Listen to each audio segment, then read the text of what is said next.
Buenos días a todos y a todas. Vamos a empezar este par de seminarios con Juan Comesaña. Quiero anticipar que se trata de una propuesta de seminarios que empezamos el año pasado, el curso pasado, en el programa habitual de seminarios decidimos que algunos de ellos fueran a propuesta de nuestros doctorandos en función de los distintos temas de trabajo de cada uno de ellos, y cada doctorando formuló sus propuestas de invitados, temas, etc.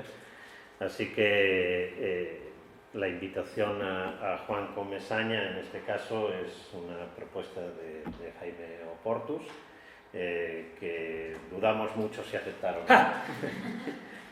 No, ahora muy en serio, que obviamente nos pareció estupenda. Así que tendremos estos dos seminarios, empezando por hoy sobre el tema argumentos, sobre los argumentos de la ilusión.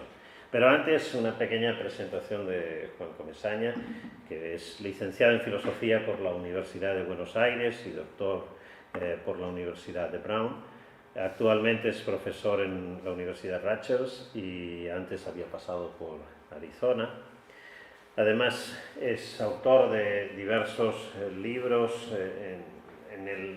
siempre en el ámbito de la epistemología. Destacaría entre los últimos Being Rational and Being Right, publicado en Oxford University Press en el 2020, y Skepticism, The Basics, publicado en Routledge en 2022. También, junto a Manuel Comesaña, Lógica informal y falacias y argumentos filosóficos, ya hace unos años publicado en Eudeva. Aparte de un número importante por el número, importante por el contenido también, de trabajos siempre en el ámbito de la epistemología y la racionalidad, tanto teórica como práctica. Así que, sin más, en estos seminarios procuramos acortar bastante las presentaciones y ser muy prácticos, y en cambio procuramos alargar mucho los debates.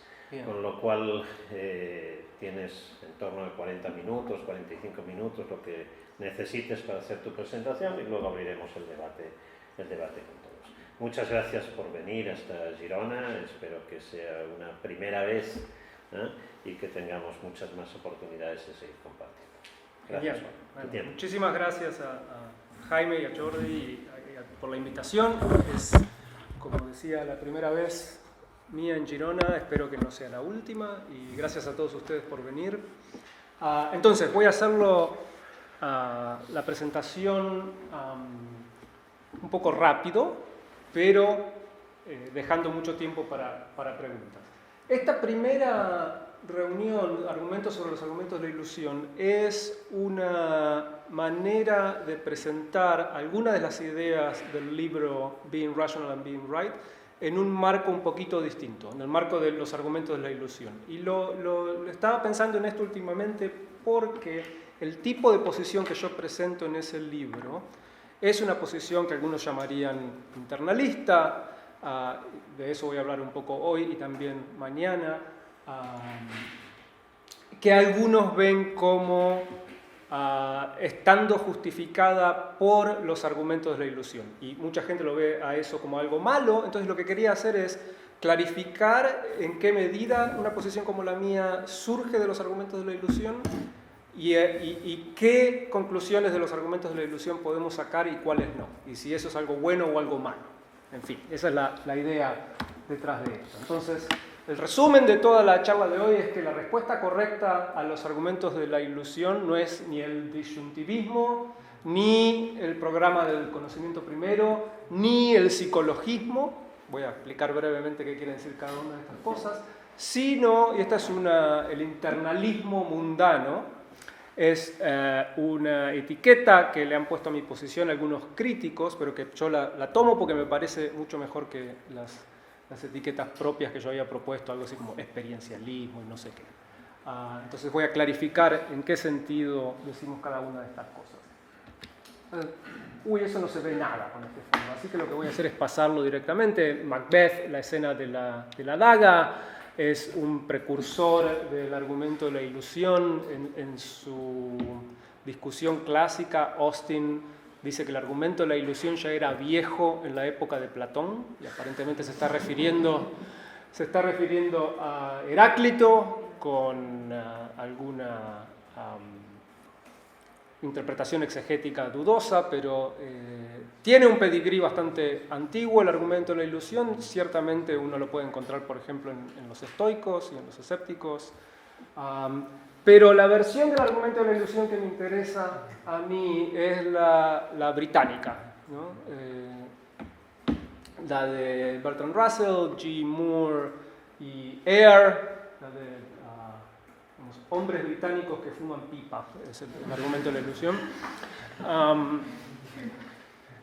Porque tal y como está formulada por ellos tres y luego retomada por Austin para criticarlo, es la idea que viene también de Austin, de que hay algo que al mismo tiempo es muy atractivo, pero que está profundamente mal con el argumento de la ilusión. Entonces, esa era la idea de que el tipo de posición que yo defiendo se retrotrae a este tipo de argumento y por ello mismo falla. Esa va a ser la subcorriente que está detrás de esta idea, ¿verdad? Entonces, primer paso por qué es el argumento de la ilusión, y un primer comentario es que sería mejor llamarlo el argumento de la alucinación, por lo que voy a decir enseguida, porque la idea es que la diferencia entre la ilusión y la alucinación es que cuando uno tiene una ilusión, por ejemplo una ilusión óptica, hay un objeto que se ve de cierta manera, uno lo ve como si tuviera una propiedad P, cuando en realidad el objeto no tiene la propiedad P, pero está el objeto. O sea, por ejemplo, está el lápiz sumergido en un vaso de agua y parece estar partido. Hay un lápiz, pero no tiene la propiedad de estar partido. Eso es una ilusión. También hay ilusiones ópticas mucho mejores, como por ejemplo, no sé si conocen el tablero de ajedrez, donde uno ve cuadrados claros y oscuros, y es claramente lo que uno ve, y en realidad hay dos cuadrados, uno que se ve bien claro y otro que se ve bien oscuro, que tienen el mismo color. Entonces, hay un cuadrado, ahí obviamente hay un objeto que uno está viendo, pero parece tener una propiedad que en realidad no tiene. Esos son casos de ilusión. Hay ilusiones auditivas también, hay una muy interesante, por ejemplo, que es la del el tono que sigue creciendo. Entonces uno escucha un tono que parece cada vez más agudo, y cada vez más agudo, y cada vez más agudo, y en realidad es un círculo, ¿no? Pero da la ilusión de que el tono sigue creciendo cada vez más. En la alucinación, en cambio, la idea es que ni siquiera hay un objeto. Ese es el caso de la daga de Macbeth. No es que hay un cuchillo de cocina que él está viendo y que le da la apariencia de ser una daga. No hay nada, alucina una daga. Entonces, el argumento de la ilusión sería mejor llamarlo el argumento de la alucinación, pero como ha recibido ese nombre históricamente, voy a seguir hablando del argumento de la ilusión, pero tengan en mente esta diferencia entre la ilusión y la alucinación. Entonces, el esqueleto del argumento de la ilusión es el siguiente. Para cada caso bueno de percepción, ahí es donde nace el argumento de la ilusión, para el caso de la percepción, hay un caso malo de alucinación indistinguible. Entonces, por ejemplo, yo estoy percibiendo esta botella de agua frente a mí, y para este caso bueno de percepción podemos hacerle corresponder un caso malo. Uno donde, desde el punto de vista subjetivo, no hay posibilidad alguna de distinguir los dos casos, pero en el caso malo estoy alucinando. O sea, es una alucinación filosófica, la llaman algunos, porque las alucinaciones comunes, debidas, por ejemplo, a la ingesta de hongos, no son de ese tipo, ¿no? O sea, uno puede darse cuenta de que hay algo raro. En una alucinación filosófica, la posición subjetiva es indistinguible de un caso al otro. Eso es importante. Entonces, el objeto de la alucinación es interno, no hay objeto externo, en eso consiste estar alucinando. Tercer paso, el objeto de la percepción tiene que ser el mismo que el objeto de la alucinación. Por lo tanto, incluso en casos buenos de percepción, el objeto directo de la percepción no es un objeto externo, sino uno interno. Ese es el argumento de la alucinación clásico. De manera más abstracta, hay tres pasos. Está la correspondencia entre el caso bueno y el caso malo. está la idea de que en el caso malo el objeto de la percepción tiene que ser interno o no puede ser externo, y luego está la generalización de esa idea al caso bueno también. Hay tres tipos de argumentos de la ilusión. O sea, el original es este argumento sobre la percepción, ¿no? Y las conclusiones que, por ejemplo, los filósofos británicos de los que hablaba antes sacan son conclusiones metafísicas acerca de cuál es el objeto directo de la percepción, que es un objeto no externo. Eso es lo que tienen en común todas las conclusiones, ¿no? No necesariamente que sea un objeto interno, como vamos a ver más adelante, pero que no es un objeto externo. Pero también uno puede ver argumentos de la ilusión en teoría de la acción y en la epistemología. Por ejemplo, bueno,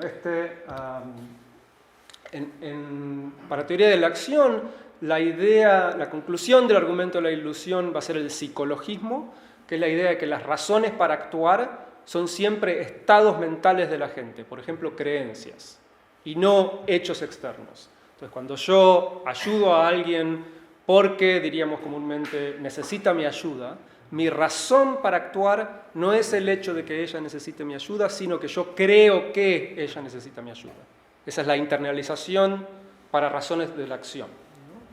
Y para el caso en epistemología, en teoría del conocimiento, algo como el argumento de la ilusión se usa para extraer la misma conclusión, que las razones teóricas, no ya las razones prácticas, sino también las razones teóricas, son razones internas en el sentido de ser estados mentales del sujeto. Es mi razón para creer que si tomo lo que hay en esta botella voy a saciar mi sed, no es ningún hecho externo, sino estados mentales míos. Mi posición se desarrolla en parte como respuesta a un tipo de crítica al argumento de la ilusión. Un tipo de crítica al argumento de la ilusión de Dancy, por ejemplo. Vamos a ver que hay dos Dancys que yo distingo en esta charla, ¿verdad? Dancy 1 es el Dancy que toma champán. Es el de un paper muy bueno de 1995 que se llama Arguments from Illusion. Si no lo leyeron, es muy recomendable, donde hace dos cosas. Primero, él muestra cómo los argumentos en razones para la acción, para internalizar las razones para la acción y para internalizar las razones teóricas, siguen la misma trama argumentativa que el argumento de la ilusión original para el caso de la percepción. Esa es una de las cosas que hace. Y en eso estoy totalmente de acuerdo y me parece un punto interesante que él hace ahí. Pero el otro es que él tiene una respuesta a todos esos argumentos. Para el caso de la percepción, para el caso teórico y para el caso práctico, él dice el problema con estos tres argumentos es que no tienen en cuenta una posición disyuntivista. De la posición disyuntivista va a ser las razones son distintas en el caso bueno y en el caso malo. Simplemente porque en el caso malo no podamos decir que ella necesite ayuda es una razón que yo tengo para actuar, eso no implica que no podemos decirlo en el caso bueno. O simplemente porque en el caso malo de percepción no podemos decir que lo que yo estoy viendo directamente es la botella de agua, eso no implica que no podamos decirlo en el caso bueno. Entonces, ese es el disyuntivismo, la idea de que el objeto de la percepción es distinto en el caso bueno y en el caso malo. Las razones prácticas son distintas en los casos buenos y en los casos malos, y las razones teóricas son distintas en los casos buenos y en los malos. Esas son tres aplicaciones del disyuntivismo. Mi posición es que esta no es la respuesta correcta. El disyuntivismo de Dancy no es la respuesta correcta. Tengo varias razones para no estar de acuerdo con el disyuntivismo, pero lo que me interesa más es decirles cuál es mi posición, más que por qué creo que las otras están mal.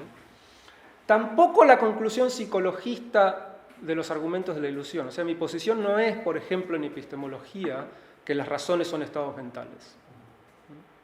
Mi posición va a ser el internalismo mundano, que es la idea de que en el caso bueno y en el caso malo las razones son las mismas, pero lo que tiene de distinto mi posición es que lo que ello implica es que en el caso malo puedo tener razones falsas.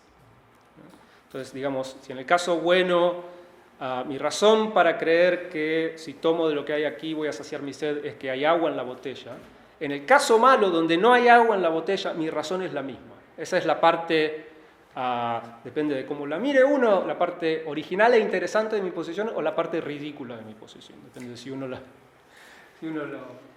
simpatiza o no con esa parte, ¿verdad? Pero por lo menos lo que quiero es que se entienda la diferencia entre el psicologismo, el disyuntivismo y mi posición.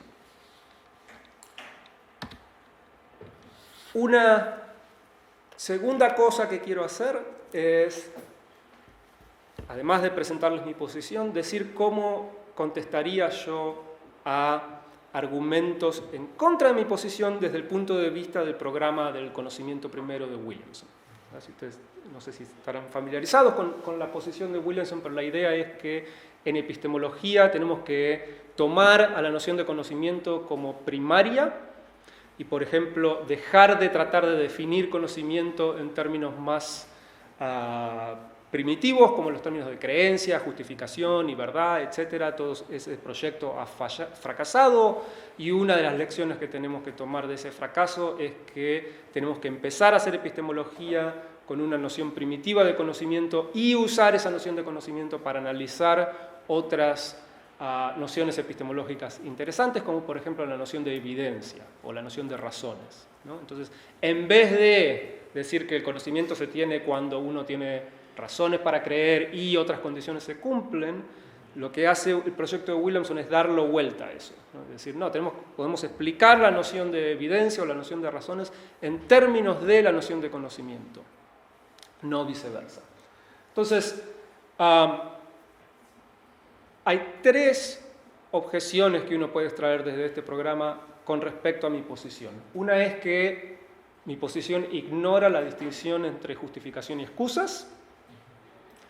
La otra es que mi posición, en última instancia, depende de conclusiones metafísicas dudosas que uno puede sacar del argumento de la ilusión. Y la tercera, y este es un argumento fundamental para el proyecto del conocimiento primero de Williamson, es la idea de que no hay estados mentales que sean luminosos, en el sentido de que siempre y cuando estamos en ese estado mental, estamos en posición de saber que estamos en ese estado mental. O sea, la idea cartesiana de que los estados mentales de uno mismo son transparentes es una de las cosas que Williamson rechaza, junto con miles de otros filósofos, pero en el marco de su programa esto es importante porque el conocimiento no es transparente. O sea, puede haber dos casos que son subjetivamente iguales, en uno de los cuales tengo conocimiento y en el otro no, porque, por ejemplo, la proposición es falsa en el caso malo, pero desde adentro todo se ve igual. Entonces, si estoy en el caso malo, no puedo distinguir estar en el caso bueno del caso malo. Pero Williamson quiere decir, a pesar de todo eso, el conocimiento es un estado mental. Es una posición un poco extraña en primera instancia, decir que el conocimiento es un estado mental porque implica verdad, y la verdad es una cuestión externa al sujeto. Pero lo que Williamson dice es, no es tan extraño porque no tenemos, o sea, ¿cuál sería la razón para negar que el conocimiento es un estado mental? Una razón es la idea cartesiana de que tenemos que tener acceso privilegiado o transparente a todos nuestros estados mentales. Como no tenemos acceso privilegiado a nuestro conocimiento, entonces esa sería una razón para negar que el conocimiento es un estado mental. Entonces el argumento de la antiluminosidad lo que quiere hacer es sacar esa razón para no pensar que el conocimiento es un estado mental. Entonces, el argumento de la antiluminosidad dice, ningún estado mental es luminoso. Todo estado mental es tal que hay circunstancias en donde no tenemos acceso a él. Por lo tanto, no hay problema con decir que el conocimiento es un estado mental. Y una objeción que se le puede hacer a mi posición es la pregunta de si ignora o no este argumento de la antiluminosidad. Ok. Entonces, el argumento original ya lo vimos. El argumento para el caso de la filosofía de la acción, de nuevo, es estructuralmente idéntico. La idea es que en el caso bueno, para cada caso bueno de actuar sobre razones, hay un caso malo donde la razón en cuestión es falsa. Entonces, por ejemplo, si yo ayudo a una persona porque mi razón es que necesitaba ayuda, hay un caso malo en donde desde adentro todo se ve igual, pero ella no necesitaba ninguna ayuda, y en realidad haciendo lo que hago quizás hasta hago algo malo, y de eso voy a hablar mañana también. La idea del argumento de la ilusión es, bueno, en el caso malo no puede ser que ella necesite ayuda a tu razón, porque no la necesitaba. Por lo tanto, en el caso malo tiene que ser algo interno a la razón, por ejemplo, tu creencia de que ella necesitaba ayuda. Generalización, lo mismo pasa en el caso bueno. Y para el caso de la epistemología, lo mismo, pero ahí se me mezcló un poco de inglés. No sé por qué quedó eso de la versión original. Ignórenlo. En el caso de la epistemología, la idea es la misma, pero con las razones teóricas en lugar de las razones prácticas, ¿no? Dado que en el caso malo, mi razón teórica para creer que hay agua dentro de la botella no puede ser que lo estoy viendo o que no lo estoy viendo, entonces en el caso bueno tampoco puede ser eso.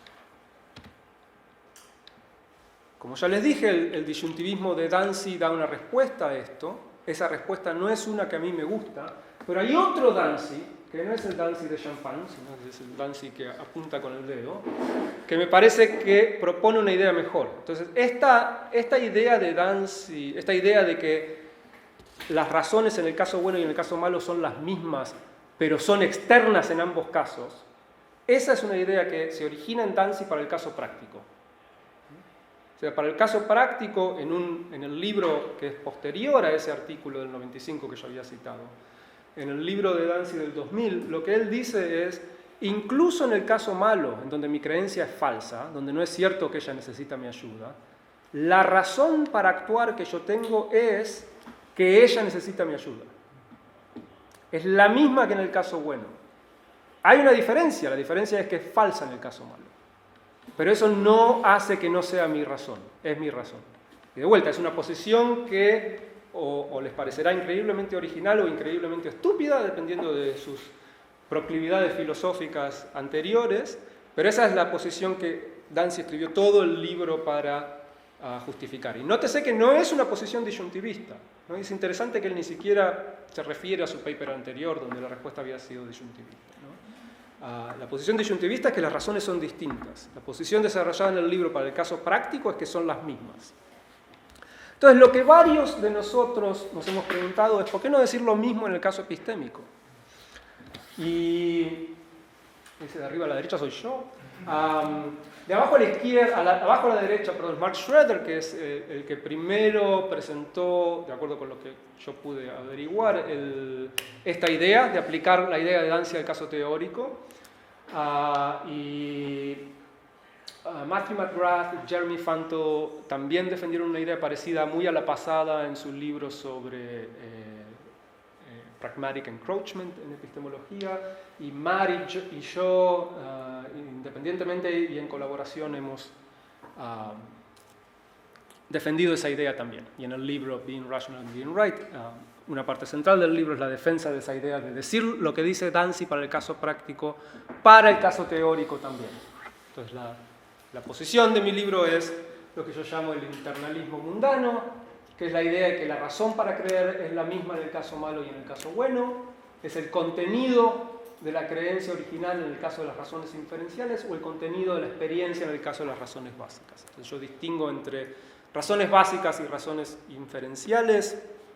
Cuando yo miro la botella de agua, tengo una justificación para creer que hay una botella de agua frente a mí, pero esa justificación no es inferencial, es directa, y lo que me da esa justificación directa es el contenido de mi experiencia. El contenido de mi experiencia es que hay una botella de agua frente a mí, y eso es lo que me justifica en creerlo, no es ninguna creencia previa mía. Por ejemplo, no tengo por qué tener creencias algunas sobre mis estados mentales, ni nada de ese estilo, ¿no? Directamente, el contenido de mi experiencia me justifica en creer que hay una botella de agua frente a mí. En el caso inferencial van a ser otras creencias mías, pero en ambos casos no es el estado mental lo que me justifica, sino su contenido. Mi razón para creer que si bebo de aquí voy a saciar mi sed es que hay agua en la botella, no que tengo una experiencia cuyo contenido es que hay agua en la botella. Mi razón para creer que el sol va a salir mañana es que ha salido en todos los días anteriores, no que yo creo que haya salido en todos los días anteriores. Por supuesto, no serían mis razones si yo no las creyera o si yo no tuviera una experiencia con el contenido apropiado, pero las razones son el contenido de los estados mentales, no los estados mentales mismos. Esa es mi posición en el libro.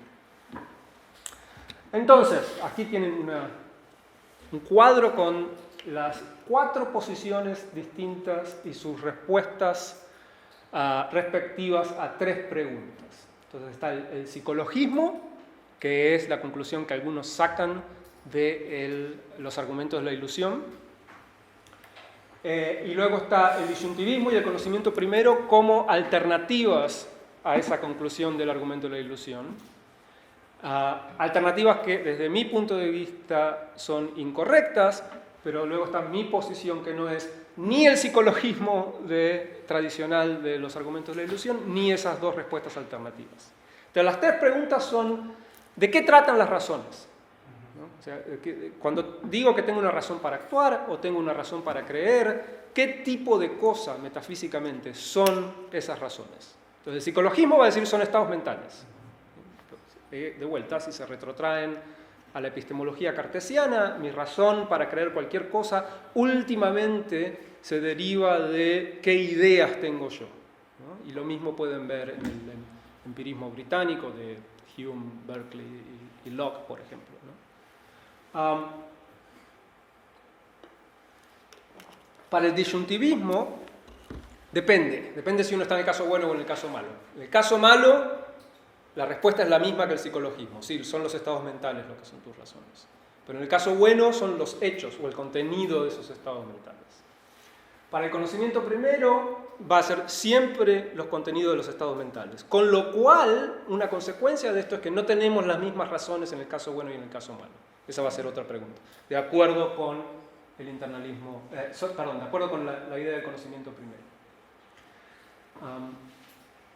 Entonces esa es la segunda primera. ¿Son las razones las mismas en el caso bueno y en el caso malo? Fíjense que mi posición coincide con el psicologismo en esa pregunta. Tanto el psicologismo como mi posición dicen que sí, que las razones son las mismas, pero el psicologismo internaliza las razones para los 2 casos y mi internalismo mundano lo que hace es externaliza las razones para los 2 casos. De ahí la idea de mundano, ¿no? O sea, internalismo externo o algo así. Worldly internalism es la idea, la frase que usan Littlejohn y Dutant para llamar a mi posición. Mientras que el disyuntivismo y el conocimiento primero dicen que son distintas, ¿no? Para el disyuntivismo es internalismo para el caso malo, externalismo para el caso bueno. Para el conocimiento primero es externalismo para el caso bueno y en el caso malo no hay ninguna razón, porque no tenemos conocimiento, entonces no hay razones para actuar, no hay razones para creer, no hay objeto de la percepción en el caso malo. Simplemente hay error, eso es todo lo que hay. Pueden ser falsas las razones y ahí es donde mi posición y la de Dancy para el caso práctico difieren de todas las anteriores, ¿no? Porque uno puede incluso ver como una motivación para dar este tipo de respuestas que hay algo raro en decir que puede haber razones falsas, ¿no? Entonces, ¿cómo evitar decir que hay razones falsas? Bueno, hay 3 maneras distintas de decir que hay razones falsas. Una es el psicologismo, internalizando todo. Otra es la del conocimiento primero, externalizando todo, pero diciendo que en el caso malo, por lo tanto, porque no queremos decir que hay razones falsas, no hay ninguna razón, ni buena ni mala. O el disyuntivismo, ¿no? Que es decir, cuando podamos tener razones externas las agarramos y cuando no, no, internalizamos. Internalismo para el caso malo, externalismo para el caso bueno. Entonces, esas son 3 maneras distintas de evitar decir que es posible tener razones falsas. En cambio, lo que yo propongo y lo que Dancy propuso antes para el caso práctico es decir, digamos que pueden haber razones malas y después confrontemos los argumentos que dicen que eso es algo raro. Y ataquemos esos argumentos directamente y veamos qué se puede decir acerca de eso. Ok. Paso ahora a esos 3 desafíos de los cuales le hablaba antes que desde el punto de vista del programa de conocimiento primero pueden hacerse a mi propuesta. Justificación versus excusas, argumentos en contra de la luminosidad y la pregunta de si mi posición presupone la metafísica de los argumentos de la ilusión. Entonces, justificación versus excusas en primer lugar. La idea es la siguiente. En el caso malo, donde sufro una alucinación o una ilusión, o por cualquier otra razón, por ejemplo, yo recuerdo que dejé las llaves del auto sobre la mesa del comedor, pero después vino uno de mis hijos y se las llevó. O sea, mi memoria tiene un contenido falso, pero no tengo ninguna razón para pensar que pasó eso. Ni siquiera sé que mi hijo está en mi casa, por ejemplo. Entonces, la idea, desde el punto de vista del conocimiento primero, es que no tengo ninguna razón para creer que las llaves están sobre la mesa del comedor. Pero sí tengo una excusa. Mi excusa es que no sé que mi hijo las sacó.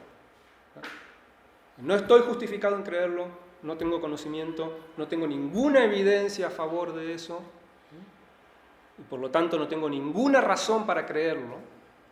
Si uno sigue esa línea, podría decir, soy irracional en creer que las llaves están sobre la mesa del comedor, pero tengo una excusa, no hay que culparme por creer eso, tengo una excusa. Entonces, la idea es, ¿por qué no decir eso simplemente sobre el caso malo? ¿Por qué no apelar a la distinción entre excusa y justificaciones, que viene de Austin, ¿no?, para decir que lo que pasa en el caso malo no es ni que no es ni internalizar las razones como lo hace el disyuntivista o el psicologista, ni tampoco es decir, como digo yo, que tengo razones falsas, sino simplemente que tengo una excusa, que no tengo ninguna razón, pero tengo una excusa. Entonces, hay dos maneras de usar esta distinción entre justificación y excusas. Y hay una que me parece perfectamente legítima y otra que me parece no legítima. La legítima es: los proponentes del conocimiento primero tienen un problema y pueden apelar a la distinción entre justificación y excusas para resolver ese problema.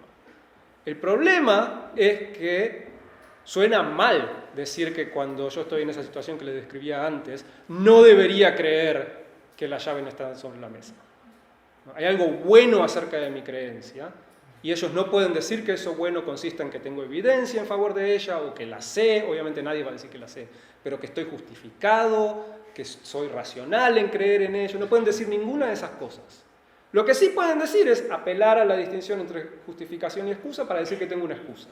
Entonces, ese uso es el uso defensivo de la distinción entre excusa y justificación, perfectamente legítimo si uno, por razones independientes, le atrae el programa del conocimiento primero, entonces puede utilizar esa herramienta para defender ese programa de la objeción de que hay que decir algo bueno acerca de mi creencia. Pero el uso ofensivo, en más de un sentido de la palabra, de la distinción entre justificación y excusas, es decir, que alguien como yo simplemente no puede explicar la distinción. Porque quiero decir que en el caso malo tengo las mismas razones que en el caso bueno, simplemente no puedo apelar a la distinción entre justificación y excusas, no puedo decir cómo trazarla, y es una distinción que tiene una justificación independientemente de esta disputa. Existe la distinción entre justificación y excusas, yo no la puedo explicar, por lo tanto hay algo malo en mi posición. Esa es la maniobra ofensiva, la utilización ofensiva de la distinción entre justificación y excusas. Eso me parece que está mal. Yo puedo perfectamente explicar la distinción entre justificación y excusas, simplemente la trazo en un lugar distinto de donde la traza el defensor del conocimiento primero. Por ejemplo, si he sido sujeto a un lavado de cerebro acerca de dónde están mis llaves, no estoy justificado en creer que están donde creo que están, pero tengo una excusa. Me han lavado el cerebro acerca de ello, ¿no? Si mi creencia en cuán bueno es mi hijo tocando la trompeta está tenida por factores emocionales, entonces no estoy justificado en creer que es el mejor trompetista de su banda, pero tengo una excusa para creer eso. Todas esas cosas yo las puedo decir. O sea, puedo trazar la distinción entre justificación y excusas, donde se ha trazado tradicionalmente también. Entonces, trazarla en un lugar distinto no es lo mismo que ignorarla. Esa es mi defensa rápidamente de esta objeción. Depende mi posición de la metafísica del argumento de la ilusión. Y decía al principio que la versión del argumento de la ilusión en la que estaba interesado era la versión británica, y la apelación a los sense data, los datos de los sentidos, es una de las conclusiones tradicionales de ese desarrollo de la idea. Entonces la objeción es, no depende tu teoría de que exista algo así como los sense data, ¿no? De que tenga sentido decir que hay un objeto de la experiencia que es privado, al cual tenés acceso privilegiado y todo eso. La respuesta rápidamente es no. Primero es que el argumento de la ilusión tiene uno puede sacar distintas conclusiones metafísicas del argumento de la ilusión, no todas de las cuales son esa. Por ejemplo, una posibilidad es magnonianismo acerca de la experiencia, la idea de que en el caso malo hay un objeto de la experiencia que es un objeto meramente posible. Otra es adverbialismo, que es que la experiencia nunca tiene objetos, ni en el caso bueno ni en el caso malo. Lo único que hay son modificaciones de la experiencia. Entonces, cuando tengo esta experiencia que tengo ahora, no es que haya un objeto de la experiencia que sea la botella de agua, sino que mi experiencia es botellagüística. Y lo mismo pasa, por eso se llama adverbialismo, ¿no? Lo mismo pasa en el caso malo. Tengo la misma experiencia botellagüística y no hay diferencia entre los dos casos. Esa es una posible conclusión. Otra es el representacionalismo. Esa es la que a mí más me atrae. Es una posible conclusión del argumento de la ilusión. La idea de que el contenido de mi experiencia es una proposición. Es la proposición de que hay una botella de agua frente a mí. Y esa proposición es la misma en el caso bueno y en el caso malo. El contenido de mi experiencia es el mismo en el caso bueno y en el caso malo. Es solo la diferencia es que en el caso malo esa proposición es falsa y en el caso bueno esa proposición es verdadera. Bueno, podemos hablar de esto más si quieren, pero quiero pasar a la parte más interesante, que es lo de antiluminosidad, si es que mi posición es incompatible con el argumento de la antiluminosidad de Williamson. Y el argumento, déjenme pensar un segundo, ¿cuánto de esto quiero decir? Voy a pasar toda esta parte, podemos volver luego sobre esto si quieren, no hace falta. El argumento de la antiluminosidad es así.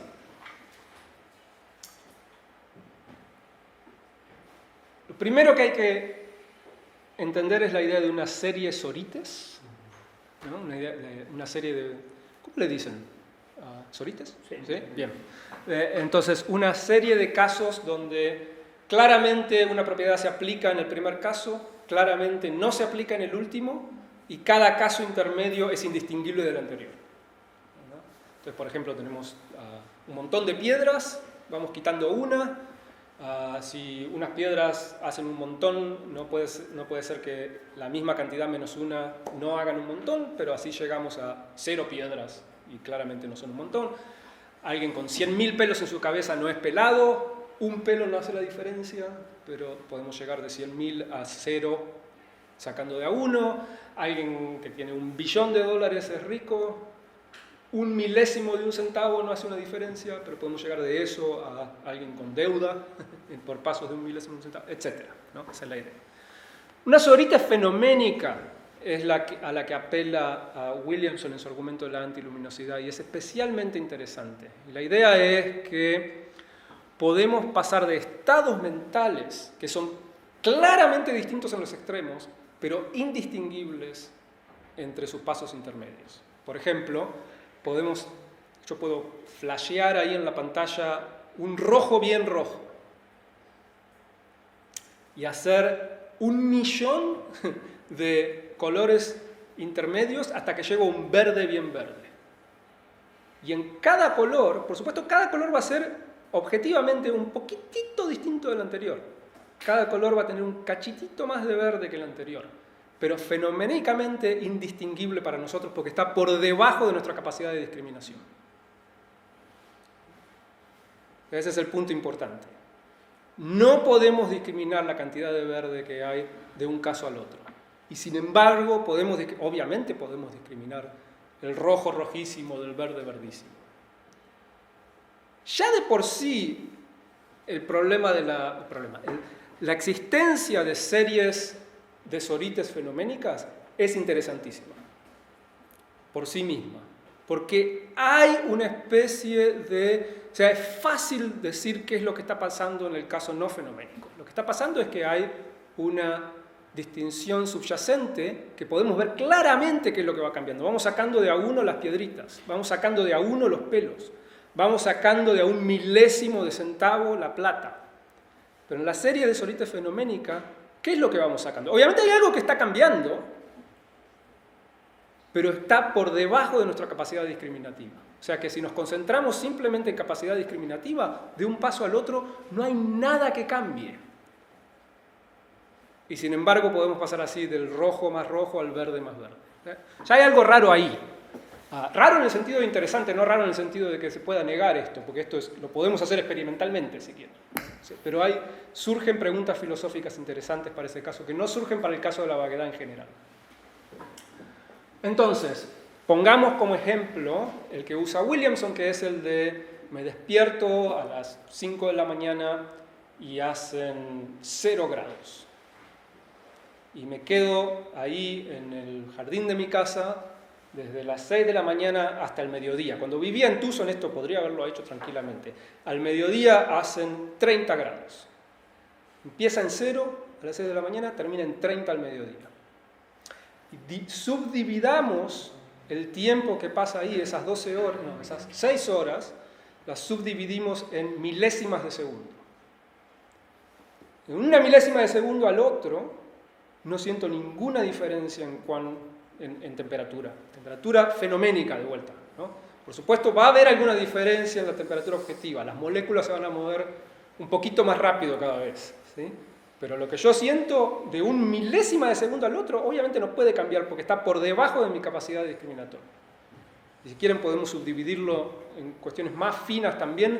No alcanza la velocidad de la luz para conectar mis neuronas de una a la otra para detectar algo, si lo hacemos de manera suficientemente fina.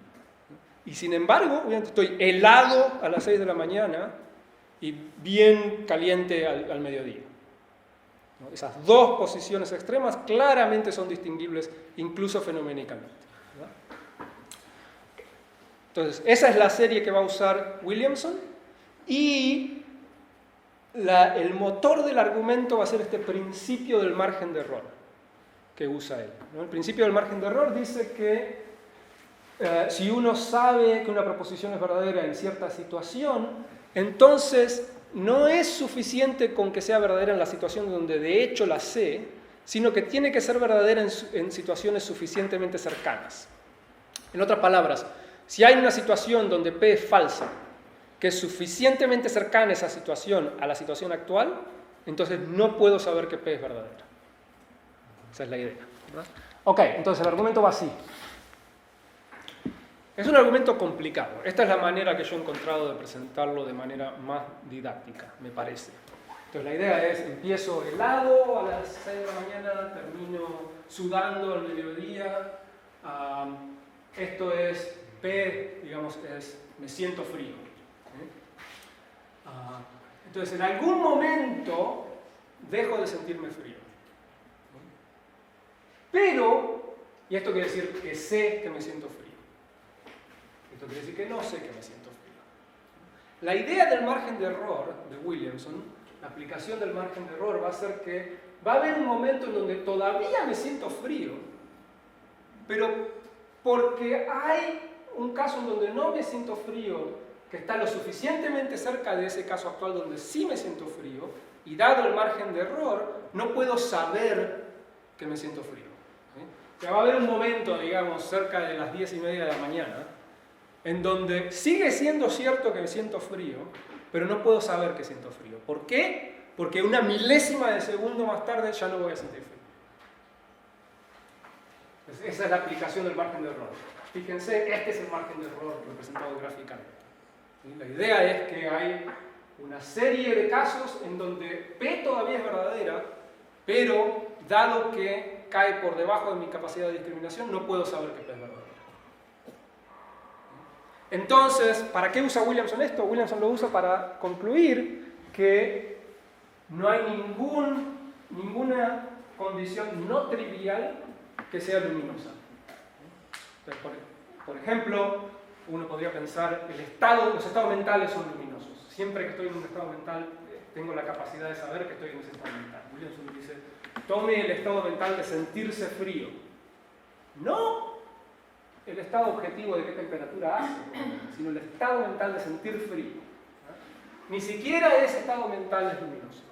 Porque va a haber, dado el margen de error, va a haber condiciones donde uno todavía siente frío, pero no está en posición de saber que siente frío. Ok.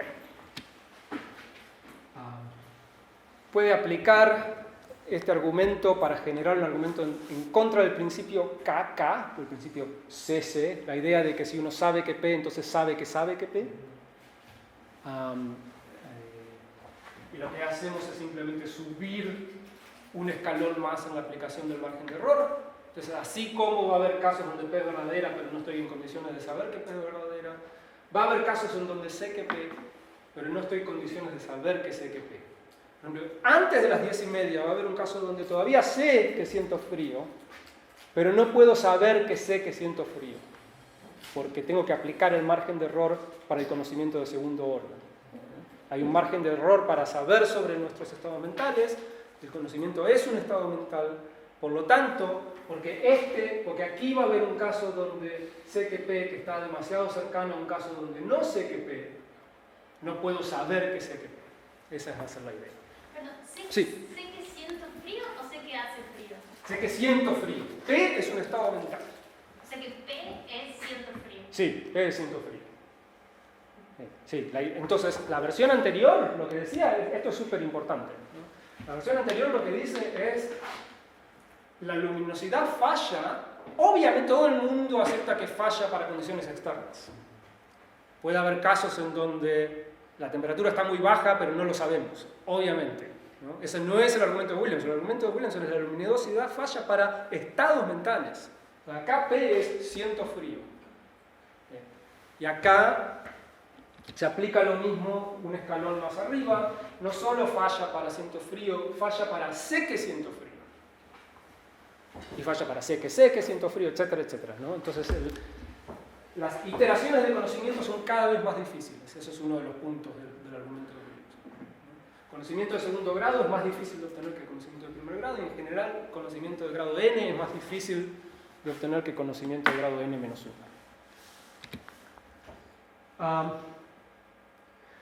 Si uno identifica las razones con el conocimiento, que es lo que hace Williamson, entonces lo que se sigue es que ¿qué razones tengo? Tampoco es algo luminoso, ¿no? Va a haber casos donde tengo como razón una cierta proposición, pero no sé que la tengo.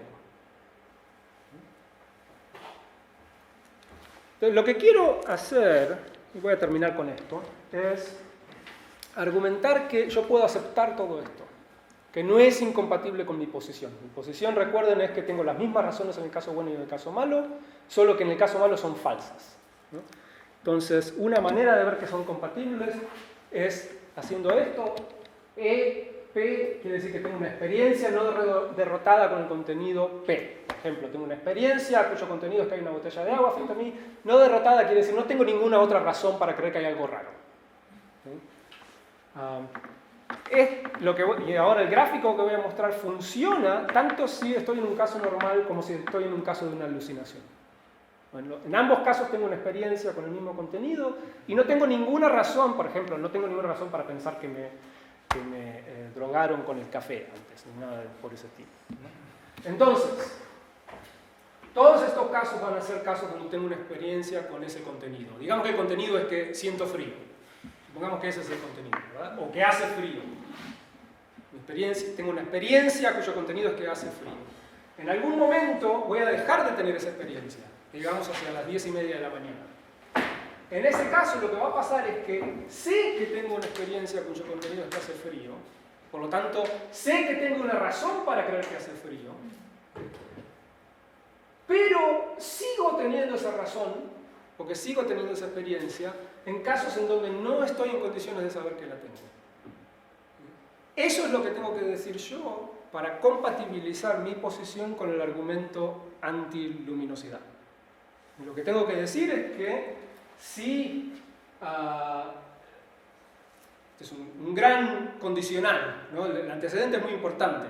Si Williamson tiene razón acerca de todo esto, entonces pueden haber casos en donde tengo una razón para creer que hace frío, pero no sé que tengo esa razón para creer que hace frío. Y esto vale sea P verdadera o falsa. No importa si P es verdadera o falsa. Porque que tenga la razón depende de si tengo una experiencia con ese contenido, no depende del valor de verdad de P. Entonces lo que pasa de aquí a aquí no es que P pasa de ser verdadera a falsa. Lo que pasa es que paso de tener una experiencia cuyo contenido es P a no tener una experiencia cuyo contenido es P. Eso es lo que, de acuerdo conmigo, me da P como una razón para creer o para actuar. Lo que me da P como una razón para creer o para actuar es tener una experiencia cuyo contenido es P. Entonces, mi posición es compatible con decir es posible tener una razón para creer o para actuar, a saber P, independientemente de si P es verdadera o falsa, y independientemente de si uno acepta la posición antiluminosidad de Williamson o no. Okay. Por ahora nada más dejo ahí seguramente va a haber miles de preguntas, así que contento de contestar todo lo que tengan ustedes. Muchísimas gracias.